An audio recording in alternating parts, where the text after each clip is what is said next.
En el Limón, Guerrero, el sol pegaba duro desde temprano. Las calles eran de tierra colorada y el polvo se levantaba con cada paso. Los perros flacos buscaban sombra donde fuera, y hasta los burros se quedaban quietos debajo de los mezquites. Alejandra vivía junto a su hermana Laura, que ya tenía 2 años de casada con Pablo. Él era hombre de campo, de esos que se levantan antes del gallo y regresan cuando ya no hay sol. Trabajador, callado y fuerte, con manos duras y la espalda quemada de tanto machetear monte. Las casas estaban pegadas, apenas una cerca de alambre separaba una de otra. Alejandra ayudaba en todo, lavaba ropa, molía el maíz, cuidaba a los animales, pero por dentro se sentía sola, como si ya no tuviera lugar en la vida de su hermana. «Pásame la cubeta, Ale», dijo Laura mientras restregaba la ropa en el lavadero. «Ya voy», respondió Alejandra sin mirarla mucho. Desde que Laura se casó, las cosas cambiaron. Ya no hablaban igual, ya no se reían como antes. Laura parecía feliz con su marido. ¿Y Pablo? Pablo siempre la saludaba con respeto. «Buenos días, Alejandra», dijo Pablo al verla pasar por el corral. «Buenos días, Pablo», respondió ella bajito sin levantar la mirada. Pero cada vez que él le hablaba, algo se le movía en el pecho. No era amor, no era deseo, era otra cosa. Una necesidad de sentirse vista. Una tarde, mientras hacían pan, Alejandra soltó lo que traía guardado. «Tienes mucha suerte, hermana», dijo Alejandra mientras miraba la masa entre sus dedos. «Dios me bendijo», respondió Laura con una sonrisa tranquila. Alejandra le sonrió también, pero los ojos no le brillaban. Esa noche, acostada en su petate, pensó que siempre había estado sola, que la vida le debía algo, y que algún día alguien iba a pagar esa deuda. Después de aquella noche, el alma de Alejandra ya no fue la misma. Seguía ayudando como siempre, pero ahora sus ojos no eran los de antes. Miraba a Pablo con otra intención. Se quedaba observándolo cuando cargaba agua desde el pozo, cuando se enjugaba el sudor con el antebrazo o cuando reía bajito con Laura, ahí, en la sombra del mezquite. «¿Por qué no me mira así a mí?», preguntó Alejandra en voz baja, mientras se asomaba por la ventana de la cocina. Al principio creyó que era admiración, pero no tardó en darse cuenta de que era otra cosa: deseo. Un deseo que ardía y que la ponía de malas cuando veía a su hermana feliz. Cada vez que Pablo abrazaba a Laura, sentía como si le apretaran el pecho. Cuando le llevaba flores o le acariciaba el pelo, algo dentro de ella se revolvía como víbora en costal. Empezó a inventar pretextos para acercarse. Un día le llevó tortillas al corral. «Aquí te traje unas recién salidas del comal», dijo Alejandra al extenderle el trapo. «Te lo agradezco, Alejandra», respondió Pablo sin pensarlo mucho. «Se ven bien buenas». Otro día le ofreció agua mientras él arreglaba la puerta de atrás. «Toma tantita, se te ve la cara toda roja», dijo Alejandra al pasarle el jarro. «Qué amable eres», dijo Pablo con una sonrisa sincera, limpiándose la frente con la camisa. Él no veía malicia, pero Laura sí. «¿Qué te pasa, Alejandra?», preguntó Laura una noche al verla callada y con la mirada perdida. «No tengo nada, solo me siento cansada», respondió Alejandra sin dejar de mirar la lumbre. Laura la observó un momento más, con el ceño fruncido, pero no dijo nada. Esa noche, Alejandra se encerró en su casa. Se paró frente al espejo rajado que colgaba junto a la ventana. Se miró con rabia y con los dientes apretados murmuró: «Lo van a entender, aunque sea por las malas», dijo Alejandra al mirar su propio reflejo con los ojos encendidos. Fue la primera vez que pensó en hacer algo que cambiara su suerte, y también fue la primera vez que su alma se ensució, porque en ese momento, sin saberlo, Alejandra ya había abierto la puerta de su perdición. Pasaron unos días después de que Alejandra se miró en el espejo. Ya no dormía bien. Se le notaba en la cara, en los ojos pesados y en el modo en que dejaba quemar las tortillas. Una mañana nublada, bajó al mercado a buscar chile seco y cal. Mientras esperaba su turno, oyó a unas mujeres hablar bajito cerca del puesto de plantas. «Dicen que la maestra Lupe sabe de cosas fuertes», dijo una. «Sí, la que vive allá por el río, donde se escuchan los coyotes en la madrugada», respondió otra con voz más baja. «Cura, amarra, y hasta hace que regresen los que se han ido». Alejandra no dijo nada, pero las palabras se le quedaron pegadas al pecho. Esa misma tarde, fue sola hacia el río. Caminó entre piedras y ramas secas, hasta que encontró una choza pequeña, con humo saliendo por un hoyo en el techo afuera, sentada en un banquito de madera. Estaba una mujer vieja, con la cara llena de arrugas y un rebozo oscuro cubriéndole la cabeza. Frente a ella, un sahumerio soltaba humo lento. «¿Qué buscas, hija?», preguntó la vieja sin levantar la vista. «Quiero que un hombre me piense, que no duerma sin mí», respondió Alejandra con voz baja. La maestra levantó la mirada. Tenía los ojos pequeños, pero firmes. «¿Y ese hombre te pertenece?», preguntó ella mientras tomaba un puño de hojas secas. «No, es de mi hermana», dijo Alejandra, temblando un poco. La anciana soltó un suspiro largo y encendió una vela roja que tenía a un lado. «Si tu corazón es fuerte, puedo enseñarte», dijo ella mientras preparaba un atado con albahaca y listones. «Pero todo precio se paga». «Estoy lista para pagar», respondió Alejandra con los ojos encendidos por dentro. La maestra le mostró rezos antiguos, de esos que no se dicen en voz alta en domingo. Le enseñó cómo envolver el listón, cómo soplarle al fuego, y qué palabras decir cuando la luna estuviera alta. «Nunca lo digas sin fe», advirtió la mujer mientras le entregaba una bolsita con tierra negra. Esa noche, Alejandra volvió a su casa sin decir palabra. Entró directo a su cuarto. El rezo se le repetía en la cabeza como un tambor.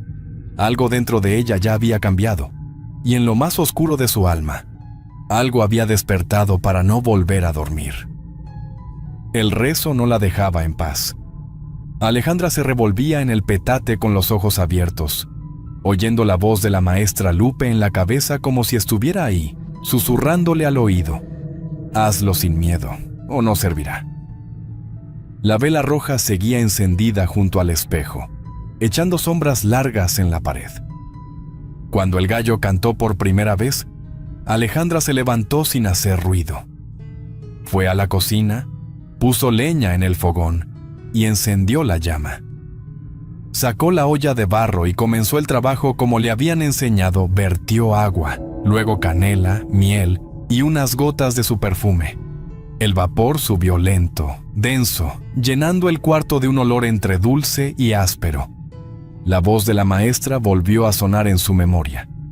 «Pon tu calzón, hija, que el agua lleve tu esencia y tu fuego». Alejandra tragó saliva temblando. Lo hizo. Metió la prenda en la olla, cerró los ojos y dejó que el agua tomara su forma. Removió el contenido con una cuchara de madera mientras murmuraba: «Que Pablo me busque, que no mire a otra», dijo Alejandra mirando el hervor con ojos fijos. Cuando estuvo listo, lo coló, lo guardó en un frasco de vidrio y rezó 3 veces frente a la vela encendida. Terminó justo cuando los primeros rayos del sol tocaban las tejas de su casa. En el patio, Laura molía maíz y Pablo se lavaba las manos en una cubeta. Alejandra salió con el café preparado y la mirada tranquila. «Prueba, está recién hecho», dijo Alejandra al extenderle la taza a Pablo. «Está dulce», respondió Pablo después de dar un sorbo.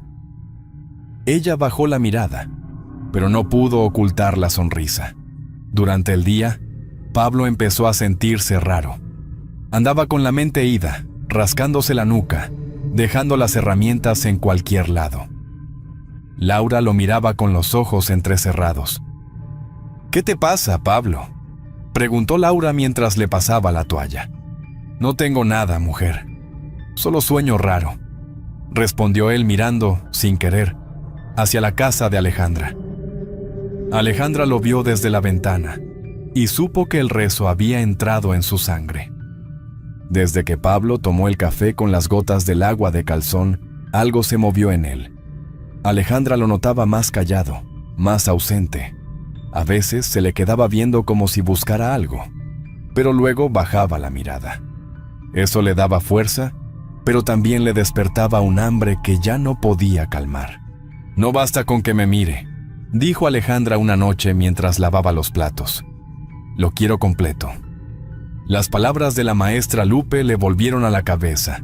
«Si el agua no basta, amárralo con tus manos». Esa misma noche, cuando todos dormían, Alejandra sacó de su baúl un trozo de trapo viejo, lo colocó sobre la mesa, cortó 2 pedazos y los cosió formando un cuerpo pequeño, con brazos y piernas. Lo rellenó con maíz seco, un mechón de su cabello y un hilo que había sacado del pantalón de Pablo, robado del tendedero cuando nadie miraba. El muñeco quedó tosco, pero para ella tenía rostro. «Ahora serás mío», dijo Alejandra mientras le clavaba el primer alfiler en el pecho. Encendió velas rojas a los lados, roció aguardiente y puso un puñito de tierra negra al pie del muñeco. El aire dentro del cuarto se volvió espeso. El olor a copal llenó la habitación como neblina pesada. «Que no respire sin mí, que su sangre me busque», dijo Alejandra al cerrar los ojos y comenzar el rezo. Lo repitió 3 veces. Con cada palabra, sentía que algo se acercaba. La llama de la vela se movía sin aire. Afuera, los perros comenzaron a aullar, uno tras otro, como si respondieran a un llamado viejo. «Te tengo, Pablo», dijo Alejandra con voz baja, mirando el muñeco con los ojos húmedos. En ese momento, sintió un escalofrío en la nuca. No era miedo, era otra cosa. Una presencia. El rezo había funcionado. Lo supo. Lo sintió. De pronto, una voz la interrumpió desde el patio. «¿Qué haces encerrada, Alejandra?», preguntó Laura desde afuera. «No hago nada, hermana». «Solo rezo», respondió Alejandra al esconder el muñeco bajo su falda. Laura no dijo más, pero se quedó parada frente a la puerta un largo rato. Adentro, Alejandra sostenía el muñeco contra el pecho como si fuera un corazón ajeno. Ya no pensaba en detenerse, ya no pensaba en nada más que en él. Pasó una semana desde que Alejandra cosió el muñeco. Pablo andaba más raro que nunca. Se notaba distante, como si algo dentro de él lo jalara a otro lado. Pero seguía durmiendo con Laura, seguía llamándola mi amor en la cocina, y eso a Alejandra le quemaba por dentro. «No basta con tener su mirada», dijo Alejandra en voz baja, mirando el muñeco escondido bajo su almohada. «Lo quiero sin ella». Esa misma tarde fue otra vez a ver a la maestra Lupe. La encontró echando las cartas sobre un petate viejo, con el copal encendido. «El hombre está confundido, pero aún ama a su mujer», dijo la vieja sin levantar la vista. «Entonces enséñeme a romper ese amor», pidió Alejandra mientras apretaba los puños. La maestra la miró largo rato antes de hablar. Luego agarró un vaso de agua y lo puso junto al fuego. «Hay un camino, pero no es limpio», dijo la maestra con voz ronca. «El río pide ofrendas, flores, aguardiente y sangre». Esa noche, Alejandra caminó sola hacia la orilla del río. Llevaba una canasta con pétalos de cempasúchil, una botella de mezcal, un cuchillo afilado y una gallina blanca que chillaba bajito. El cielo estaba cubierto de nubes. La luna, cuando salía entre ellas, se reflejaba en el agua como si respirara. Alejandra colocó las flores en círculo, abrió la botella de mezcal y la vertió poco a poco en la corriente. Luego tomó el cuchillo con las 2 manos. «Río bendito, quítale el amor por otra, dámelo a mí», dijo Alejandra mientras sostenía a la gallina con fuerza. El cuchillo bajó de golpe. La sangre cayó al agua y se mezcló con los pétalos flotando. El viento sopló fuerte, apagando las velas. Un escalofrío le recorrió la espalda. «Ya está hecho», susurró Alejandra al mirar cómo la corriente se llevaba las ofrendas. Guardó el cuchillo, se limpió las manos con la falda y comenzó a caminar de regreso por la vereda. A mitad del camino, oyó pasos detrás. Se volteó, no había nadie. Siguió andando, pero otra vez los pasos. ¿Quién anda ahí?, preguntó Alejandra con voz seca. Solo el silencio respondió, pero el aire ya no olía a monte. Olía a hierro y a copal. Y ella lo sabía. Algo del río venía detrás de ella. Desde la noche de las ofrendas en el río, Pablo ya no fue el mismo. Se levantaba sudando, con el cuerpo empapado y los ojos enrojecidos. Soñaba con voces que lo llamaban desde lejos, con una sombra que se metía en su cama y le susurraba al oído. Laura lo veía cambiar poco a poco. ¿Qué tienes, Pablo?, preguntó Laura una mañana mientras le servía café. No sé, siento el cuerpo raro y sueño con tu hermana, respondió Pablo con la cara baja. Laura lo miró sin parpadear. Se le fue el color de la cara. No dijo nada en ese momento. Pero esa misma noche, mientras Pablo dormía con la frente caliente y el cuerpo inquieto, se levantó y se puso el rebozo. Caminó firme hasta la casa de Alejandra. La puerta estaba entreabierta. El olor a copal quemado salía como si la casa estuviera rezando sola. ¿Qué hiciste, maldita?, gritó Laura al empujar la puerta y entrar. Alejandra estaba de rodillas frente al altar. Las velas rojas estaban encendidas. Tenía el muñeco entre las manos y los ojos brillaban como brasas. «Solo quiero que me ame», dijo Alejandra con voz ronca, sin levantarse. «¡Es mi marido!», gritó Laura al lanzarse sobre ella. Las dos se agarraron del cabello y cayeron al suelo. Gritaban, se jalaban, se empujaban con rabia acumulada. El altar se vino abajo. Las velas rodaron por el piso. Una cayó sobre un trapo y lo encendió. El cuarto se llenó de humo, copal y cera quemada. «Nunca lo tendrás, bruja», escupió Laura con los labios partidos. «Ya es mío en sueños», respondió Alejandra con una sonrisa fría. Laura intentó levantarse, pero Alejandra la detuvo jalándola por el vestido. «No sabes lo que desaté», dijo Alejandra mientras la miraba con los ojos llenos de algo que no era amor. Laura se soltó como pudo y salió corriendo, tropezando con una silla. Afuera, el viento soplaba como si el pueblo respirara hondo. Dentro de la casa, Alejandra recogió el muñeco del suelo, lo apretó contra el pecho y cerró los ojos. «Vas a quedarte conmigo, Pablo», susurró Alejandra al acariciar la cabeza del muñeco con ternura. Y en ese instante, allá en la otra casa, Pablo abrió los ojos de golpe y dijo el nombre de Alejandra. Después de la pelea dentro de la casa, el chisme corrió más rápido que el viento caliente del cerro. Las vecinas dijeron que vieron humo salir por las rendijas y que escucharon risas raras a medianoche. Otras aseguraban que Alejandra hablaba sola mientras cargaba agua, como si alguien invisible caminara a su lado. Pablo empeoró. Apenas comía, no dormía, y murmuraba el nombre de Alejandra entre sueños. Laura lo veía perder fuerza cada día, con la piel fría y los ojos hundidos. Una mañana, mientras llenaba los cántaros, Laura se acercó a Alejandra frente al pozo del patio. «¿Algo malo le hiciste, Alejandra?», dijo Laura con la voz temblorosa. «Solo lo llamé con mi alma», respondió Alejandra mientras la miraba con rabia. «Eres una vergüenza, una bruja perdida», gritó Laura al empujarla con fuerza. Alejandra cayó de lado, pero se levantó de inmediato y la abofeteó. «Tú siempre fuiste la favorita de todos. Me robaste la vida y ahora te la quito», dijo Alejandra con un susurro que heló el aire. El cielo tronó. Un trueno profundo retumbó sobre el pueblo como si el mismo río rugiera desde lejos. Laura retrocedió, con lágrimas corriendo por su cara sucia de polvo. «Que el agua que usaste te trague», dijo Laura al levantar la mano hacia el cielo. Alejandra no respondió. Sus ojos estaban rojos, llenos de una furia que ya no parecía humana. De pronto, comenzó a llover. Primero despacio, luego con fuerza. El agua cayó gruesa, pesada, golpeando los techos de lámina. Alejandra, empapada y furiosa, corrió sin rumbo. No quería ver el rostro de su hermana, con ese aire de triunfo, de mujer querida.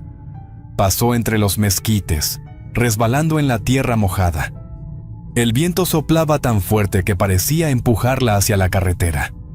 La lluvia le pegaba en la cara como agujas. ¡Pablo!, gritó Alejandra mientras cruzaba el camino sin mirar. Un trueno cayó tan cerca que la tierra vibró. En ese mismo instante, se escuchó el chirrido largo de un camión intentando frenar. Las luces iluminaron el cuerpo de Alejandra por un segundo. Luego vino el golpe seco, el ruido sordo, el silencio. La lluvia siguió cayendo. El agua corrió por la carretera, llevándose la sangre de Alejandra hacia las zanjas. Los pétalos viejos del último ritual, que aún quedaban en su bolsa rota, flotaron río abajo. En su casa, Pablo despertó de golpe y dijo su nombre por última vez. Y allá en el río, la corriente arrastró las flores como si cumpliera la maldición que el cielo había escuchado. El ruido del freno y del golpe se escuchó por todo el Limón. Unos perros comenzaron a ladrar. La gente salió de sus casas con el rebozo en la cabeza y los pies metidos en agua. Allí, al lado del camino, encontraron a Alejandra tirada en el barro. El vestido se le pegaba a la piel y los ojos, abiertos, miraban hacia el río. La lluvia seguía cayendo fuerte. Corría por la tierra como si arrastrara todo lo que quedaba. Entre el agua, se deslizaban flores de cempasúchil, pétalos sueltos que venían desde su bolsa rota. Pablo llegó corriendo, empapado, con la cara blanca.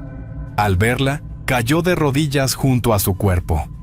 «Dios mío, ¿qué hiciste, Alejandra?», preguntó Pablo mientras le sostenía la cara con manos temblorosas. Los labios de Alejandra se movieron apenas. «Te amé. Demasiado», susurró Alejandra antes de cerrar los ojos con un suspiro casi imperceptible. Laura llegó segundos después. Venía con el vestido enlodado y el cabello pegado al rostro. Cayó al suelo, llorando como nunca la habían visto. «Perdóname, hermana», dijo Laura mientras le tomaba la mano, ya fría. Los vecinos se fueron acercando poco a poco. Algunos murmuraban oraciones. Otros se persignaban al ver el cuerpo. El cielo seguía rugiendo, y el río crecía en silencio como si escuchara. De entre la gente apareció la maestra Lupe. Llevaba el rebozo oscuro, mojado por completo, y el bastón de carrizo en la mano. «El río se cobró su deuda», dijo la maestra con voz grave mientras se hacía la señal de la cruz. Nadie se atrevió a responder. Los ojos bajaron. Solo se oía el agua cayendo, el viento soplando y las campanas de la iglesia que empezaron a sonar solas. Esa misma noche, el cuerpo de Alejandra fue velado en su casa. Pusieron copal, velas rojas y una manta bordada encima del petate. No hubo cantos, solo silencio, un silencio denso, cortado por el humo del sahumerio.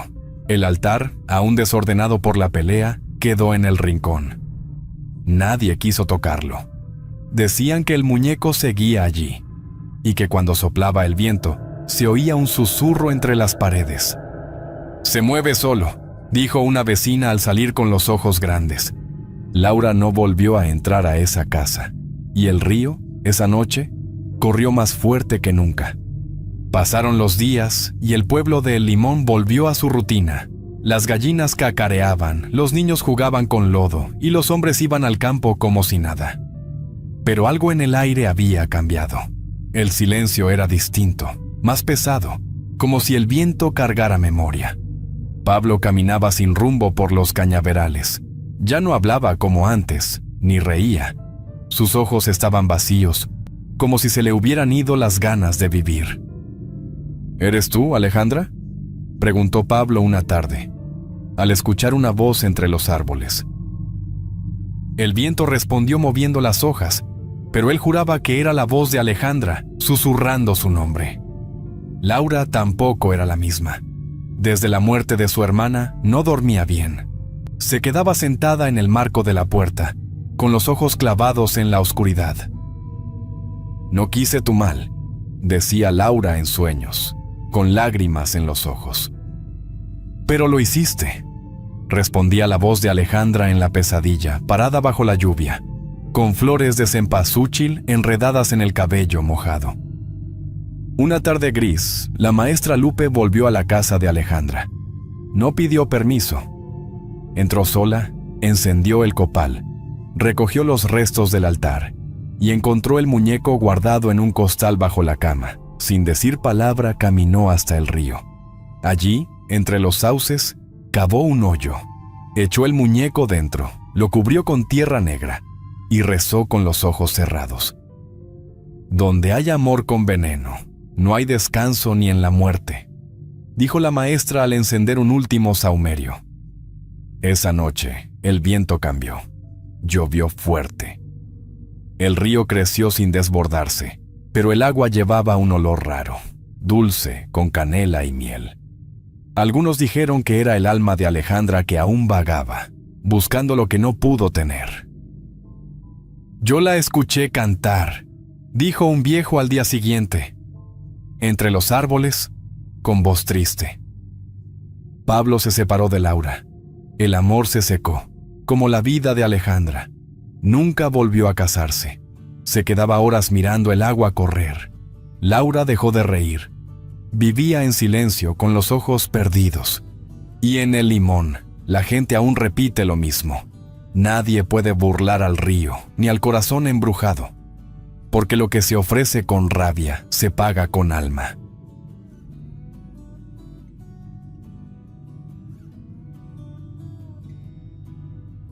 En un pueblito escondido entre los cerros de Puebla, vive doña Dominga Alvarado, una mujer de rostro duro y manos ajadas por el tiempo. Fue partera desde antes de que existieran clínicas por la zona, y aunque todos la conocen, pocos se atreven a mirarla a los ojos. Su casa está al fondo de un callejón de tierra, con una puerta vieja que rechina al abrirse, y nunca termina de cerrar bien. Afuera siempre hay silencio, salvo por el cuchicheo de mujeres que bajan la voz al pasar, y por el canto agudo de un pájaro negro que, dicen, solo canta cuando alguien muere. Los hijos no llegan nomás porque sí, pensaba Dominga sentada junto al fogón. Hay nacimientos que traen desgracias, y otros que nacen con una luz muy pesada. Hay que saber decidir. Ella hablaba sola mientras removía un manojo de hierbas secas que hervía en agua negra. Su casa olía a incienso quemado, a humedad y a sangre vieja. No dejaba que nadie entrara a ayudarla. Decía que el nacimiento es un momento sagrado y que no cualquiera tiene derecho de ver la primera respiración ni la última lágrima. Algunas mujeres del pueblo murmuraban que doña Dominga tenía un cuaderno donde anotaba nombres y fechas, pero nadie lo había visto. Se decía que varios niños que ella ayudó a nacer morían sin razón, a los pocos días, como si algo se los apagara por dentro. Otros simplemente desaparecían. Dicen que se los lleva en un rebozo viejo, que los envuelve como si fueran suyos y nadie los vuelve a ver. Contaban en voz baja las vecinas, y ella siempre dice lo mismo: no lloren, hay cosas que no debieron llegar a este mundo.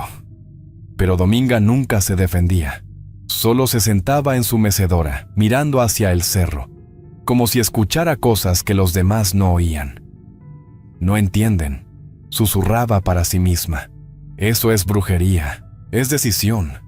Si supieran lo que he visto, si supieran lo que viene con algunos llantos, me besarían los pies por callarme. Y entonces, cuando el pájaro negro cantaba de nuevo, ella se levantaba, se persignaba de manera rara y se preparaba para atender otro parto más. Dominga solo atendía partos en la madrugada, cuando el silencio pesaba como maldición y su casa se convertía en un templo oscuro. Las ventanas estaban selladas, la puerta cerrada con tranca de fierro, y dentro ardían velas negras formando un círculo. Nadie entraba sin su permiso. Cuando el bebé nacía, ella lo alzaba hacia el techo con los brazos temblando y rezaba palabras que no eran de este mundo. Si el recién nacido no le servía, Si tenía alguna marca, si lloraba mucho o si la fuerza no lo aceptaba, lo sacrificaba ahí mismo, en la oscuridad. Pero si el bebé era hermoso, de piel limpia y ojos grandes, ella lo veía como oro puro. Lo envolvía con cuidado, lo apartaba como quien separa un tesoro, y luego se giraba hacia la madre con una mirada vacía. «Lo siento, mi hija, no aguantó. Nació muerto», dijo Dominga con tono seco, mientras sostenía el fajo de manta sin mostrar el rostro del niño. «¿Muerto? Pero yo lo escuché llorar. ¡Se movía!», gritó la madre desesperada, estirando las manos para alcanzarlo. «A veces pasa, mi hija. No todos quieren quedarse en este mundo», respondió Dominga fingiendo compasión, pero ya dándole la espalda. Jamás entregaba cuerpos, jamás dejaba huellas. La sangre del niño corría en un cuenco de barro, mientras Dominga susurraba a la oscuridad: «Uno más para ti. Cúbreme esta noche, protégeme de los ojos del pueblo». Los que venían por los bebés no tocaban la puerta, la golpeaban. Siempre eran hombres altos, de rostros duros, con armas bajo la chaqueta y miradas vacías. Una noche, 3 de ellos bajaron de una camioneta negra. El más grande escupió al suelo antes de hablar. «¿Están listas las entregas?», preguntó con voz gruesa. Dominga asintió, señalando hacia adentro. «Tengo 2, uno blanco, ojos verdes, piel de seda. Perfecto. El otro es más morenito, pero fuerte como toro», dijo Dominga sin emoción, como quien vende fruta. «¿Cuánto por ambos?», preguntó el segundo, contando billetes en la mano. «El blanco, 20,000. El otro, 15, contestó Dominga sin pestañear, cruzando los brazos. «No te pases, vieja», gruñó uno de ellos. «¿Quieres mercancía barata? Ve a otro pueblo». «Aquí vendo calidad», respondió Dominga con frialdad, cerrando el trato. Se llevaban a los niños en cajas de madera, envueltos como objetos, y nadie los veía salir. Nadie los seguía, porque nadie quería morir. En el pueblo, las mujeres lloraban solas. Una madre, días después de dar a luz con Dominga, se despertó sudando, segura de lo que había oído. «Era él, era mi hijo. Lo escuché llorar», gritaba en la plaza, descalza, con el rostro desencajado. «Te estás volviendo loca», le susurró otra mujer alejándose. «No, yo sé lo que escuché. Venía de la casa de Dominga», insistía con los ojos rojos. Había quienes aseguraban haber visto sombras moviéndose por las paredes de esa casa maldita, como manos alargadas, como si algo más viviera con ella. Pero nadie se atrevía a confrontarla, nadie se atrevía a tocar su puerta. Todos lo sabían, pero todos callaban. Las madres que habían perdido hijos bajo el cuidado de Dominga no solo cargaban el duelo, arrastraban una maldición. Había una que dejó de hablar y caminaba descalza, con los labios partidos y la mirada clavada en el suelo. Otra, llamada Estela, se había arrancado las uñas con los dientes diciendo que quería sentir lo que su hijo sintió al ser llevado. La más joven, Mariana, se arrojó a un pozo una madrugada después de gritar que escuchaba a su bebé pidiéndole ayuda desde adentro de las paredes. Las noches en el pueblo se habían vuelto pesadas.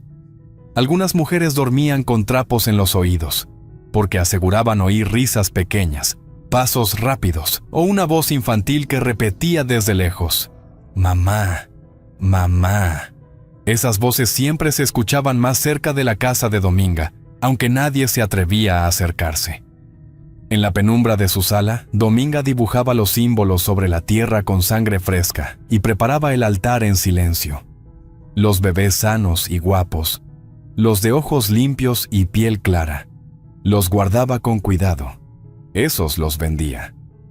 Algunos que consideraba desechables, porque lloraban mucho o porque su instinto así lo decía, los entregaba a sus madres, para mantener la ilusión de normalidad, para que nadie pudiera tener certeza de lo que realmente ocurría. Pero había otros, los que el diablo le señalaba en susurros, los que le hacían arder la nuca apenas nacían. Eran esos los que Dominga elegía para ofrecer en un ritual de magia negra. Los sentaba en el centro del altar, los rodeaba con huesos secos, y con voz baja y mirada perdida, recitaba: Espíritu del abismo, recibe esta sangre nueva. Que el cuerpo se calle, que el alma se ofrezca. Protégeme, cúbreme, déjame seguir. Hablaba con los ojos cerrados, como si respondiera a alguien. A veces susurraba, a veces gritaba, y a veces se reía como niña. El aire se ponía pesado, las velas chispeaban, las sombras se alargaban en las paredes como si algo caminara por dentro. Cuando el ritual terminaba, Dominga guardaba silencio largo rato, y el niño ya no lloraba. Había madres que intentaban convencerse de que fue un parto difícil, que su bebé realmente no sobrevivió, pero el cuerpo nunca lo veían, y mientras más tiempo pasaba, más se rompían por dentro. Eliana, una mujer que había perdido gemelos, fue hallada cavando tierra con las manos en el cementerio, murmurando: No están aquí. Ella no los dejó aquí, con las uñas cubiertas de barro y sangre. Su marido la internó, pero ella seguía gritando en las noches que los escuchaba reír detrás de las paredes del hospital.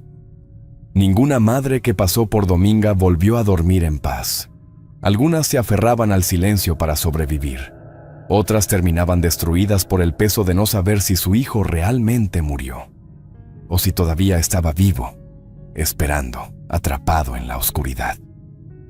Dominga caminaba por el pueblo como si fuera una santa. Llevaba un rosario negro en la mano, una sonrisa suave en el rostro y una voz que calmaba como medicina.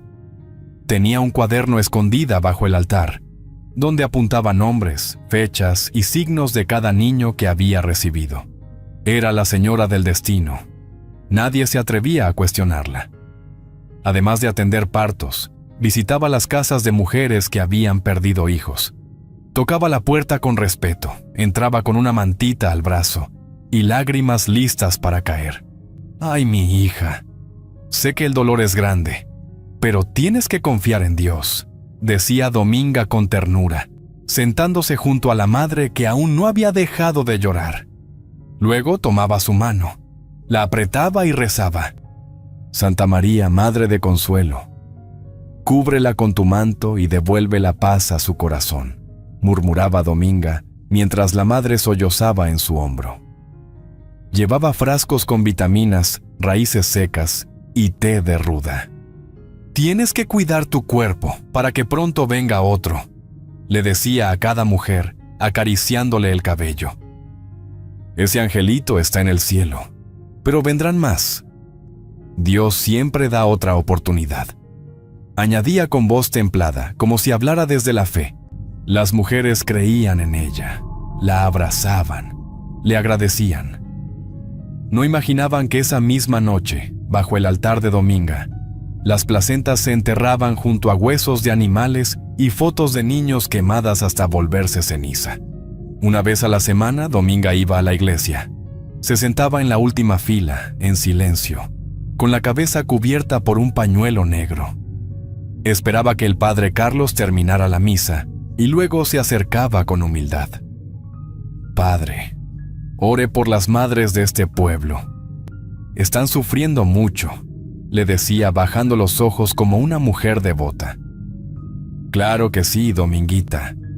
Que Dios te siga usando como instrumento», respondía el padre Carlos, convencido de su bondad.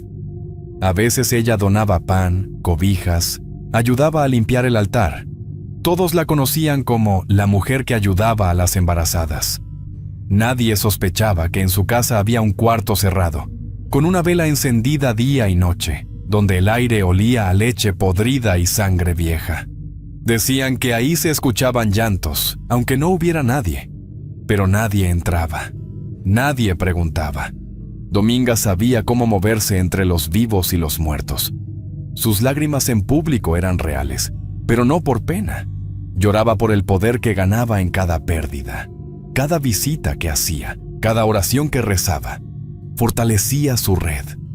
Cuando abrazaba a una madre, le tocaba el vientre con cuidado, como quien evaluaba una tierra fértil. «Tú vas a ser madre otra vez, yo lo sé», susurraba al oído con voz suave. «Y esta vez te van a hacer uno fuerte, bonito. Vas a ver», decía con ternura, mientras en su mente ya decidía si lo iba a vender, entregar o consagrar. En las noches en que no había partos, cuando las mujeres del pueblo no estaban embarazadas o cuando el silencio era demasiado largo, Dominga subía al cerro con una cesta de mimbre cubierta con un paño negro. Lo hacía sin que nadie la viera, o al menos eso creía. Caminaba descalza, con los tobillos manchados de tierra y una vela encendida en la mano. En lo alto, donde crecían los árboles retorcidos y no llegaba el canto de los gallos, había una piedra grande como altar. Ahí dejaba las ofrendas. Frascos con leche materna fresca, uñas pequeñas, dientes de leche envueltos en tela, sangre coagulada guardada en botellas de vidrio. Las acomodaba con cuidado, murmurando cosas en voz baja, y luego se arrodillaba. «Recíbelo, Padre Oscuro, dame fuerza, tráeme vientres fértiles, protégeme del hambre y del ojo enemigo», susurraba Dominga con los ojos cerrados y el pecho temblando. No era solo agradecimiento, era hambre de más. Pedía bebés, pedía control, pedía silencio. Con el paso de los días, los niños del pueblo a veces encontraban esas cosas en el monte. Algunos corrían de regreso llorando, otros las miraban desde lejos como si fueran objetos malditos. «¡No las toquen!», gritaban las madres tirando piedras para alejarlos. «¡Es de Dominga! ¡No se juega con eso!». Las ofrendas aparecían envueltas en trapos viejos, con espinas alrededor, a veces con fotografías de recién nacidos medio quemadas. Había un miedo mudo que se respiraba entre la gente, un acuerdo de no hablar, de no mirar, de no preguntar. Una vez, un niño llamado Toñito encontró uno de esos trabajos escondido entre ramas. Lo pateó, jugando, sin saber. Esa misma noche, despertó gritando que no veía. Su madre lo llevó con el curandero del pueblo y hasta con el padre de la iglesia. Nada sirvió. «Se le nubló el ojo por dentro», dijo el médico. Pero todos sabían por qué. El cerro quedó maldito. Nadie subía sin motivo. Los perros ladraban al viento cuando soplaba desde allá arriba, y los ancianos decían que se escuchaban risas de niño en medio de la noche, mezcladas con una voz vieja, raspada, que cantaba algo que nadie entendía. Dominga volvía allí siempre que necesitaba pactar. Agradecía cada venta, cada cuerpo que consagraba. El altar olía a leche agria y carne vieja, pero ella se sentía fuerte, completa, invencible. Y mientras el pueblo se recogía en silencio y superstición, ella observaba desde lo alto, como una reina del espanto, esperando el próximo vientre que se prestara. No todas le temían a Dominga, pero hasta las que no le temían, callaban. Las mujeres más viejas del pueblo sabían lo que hacía, lo que siempre había hecho. No se lo contaron, lo vieron. Una de ellas, doña Enedina, se sentaba cada tarde bajo la sombra del pirul, con su rebozo gris bien acomodado y los ojos llenos de siglos. No hablaba mucho, pero cuando lo hacía, cada palabra parecía pesar una tonelada. Esa mujer no es normal. Hizo un trato cuando era joven. Yo la vi hablar sola, de noche, en el río, con una voz que no era suya, dijo una tarde mientras tejía con las manos temblorosas. Su piel se arruga, pero su alma no muere. Es como si por dentro no pasaran los años, susurró Enedina sin levantar la vista. Las otras ancianas solo asentían, en silencio, con los labios apretados. No era miedo. Era respeto por algo que no entendían. Las que intentaron hablar, pagaron caro. Una mujer joven que quiso denunciarla en la alcaldía, apareció al día siguiente con la lengua hinchada como un sapo. No podía tragar ni rezar. Otra encontró su casa quemada por dentro, sin que nadie viera fuego ni humo. Pero lo peor fue lo de Tomasa, Después de declarar en la radio de un pueblo vecino, volvió a su casa y encontró 3 cruces clavadas en la puerta, con cabezas de gallinas goteando sangre sobre la tierra. «Yo ya no abro la boca», decía Tomasa días después, mirando al piso con los ojos secos. «Me callo hasta que me muera». Desde entonces, se decía que Dominga soñaba con las mujeres que la enfrentaban, que las visitaba mientras dormían.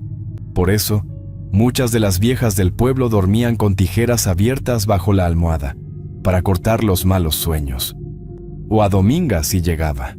Doña Enedina también guardaba unas tijeras abiertas bajo su almohada desde hacía años, no por costumbre, sino por experiencia. Esa mujer ya se me había metido en los sueños. 3 veces, decía una noche, sentada junto al fogón, mirando las llamas sin parpadear. La última vez me habló desde el espejo. Me dijo que mi hora se acercaba. Agregaba en un murmullo bajo y seco, como quien habla desde el estómago. Luego cerraba los ojos, respiraba hondo y murmuraba: «Pero no me voy a morir sin verla arder. Se los juro por los huesos de mi madre». Las otras mujeres guardaban silencio. Solo se escuchaba el crujir del fuego, porque en ese pueblo hasta el odio se susurraba.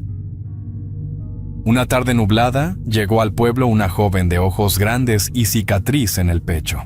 Su nombre era Clarisa. Había sido criada en Ciudad de México por una familia que no era la suya y que nunca le habló del lugar donde nació.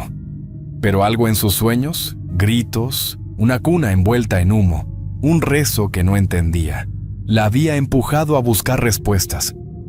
Solo sabía que había sido adoptada y que en los papeles figuraba un pueblo pequeño del sur. Viajó con una foto borrosa de su infancia, una dirección escrita a mano y un presentimiento que no la dejaba en paz. Comenzó a caminar por las calles sin saber a quién preguntar.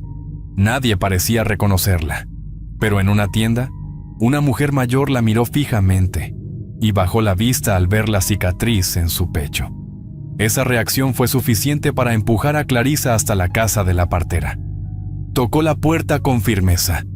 Dominga la abrió, y en cuanto la vio, algo en su cuerpo se tensó. No la reconoció por el rostro ni por el nombre, pero un malestar le recorrió el estómago como una cuchillada fría. Era una sensación antigua, un presentimiento que venía desde el fondo de su carne. «¡Tú!», gritó con espanto, llevándose la mano al pecho. «Tú no debiste volver», susurró, retrocediendo con la voz temblorosa. Clarisa se mantuvo firme, sin bajar la mirada. «Quiero saber quién soy», dijo. Dominga cerró los ojos por un instante, y entonces lo supo, no con la razón, sino con el alma. «Tú eras ofrenda, tú eras del abismo», escupió, como si esas palabras se le clavaran en la garganta. Esa noche, Clarisa despertó con un escalofrío recorriéndole la espalda. Su habitación, en una casa alquilada al borde del pueblo, olía a cera derretida. Se levantó despacio, temblando. En el espejo del cuarto, escrito con sangre, aparecía una palabra: «Vete». Corrió a la puerta, pero estaba trancada por dentro. Al otro lado, alguien respiraba. Una sombra oscura se movía lento, como flotando. Aunque el miedo le apretaba el pecho como un puño, Clarisa logró entrar a la casa de Dominga con ayuda de una mujer rota por dentro, una madre que había perdido 3 hijos y que ya no le temía a nada. Juntas, buscaron entre las sombras, hasta que levantaron el altar. Ahí, envuelto en trapos viejos, encontraron el cuaderno. Las páginas olían a humedad y sangre seca. Clarisa lo abrió con manos temblorosas. Su nombre estaba allí, escrito con tinta negra: Clarisa, 15,000.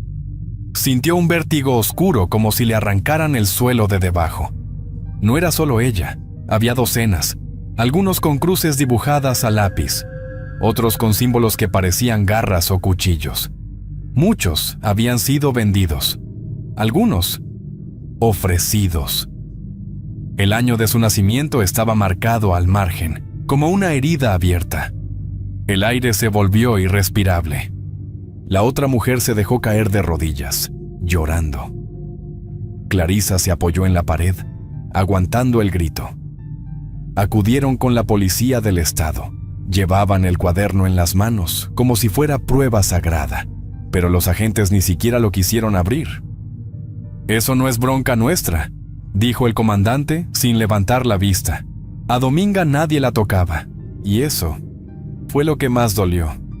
Cansadas de esperar por justicia y hartas del silencio de las autoridades, las mujeres del pueblo, las que habían parido en la casa de Dominga, las que lloraban cunas vacías, se reunieron en secreto una madrugada.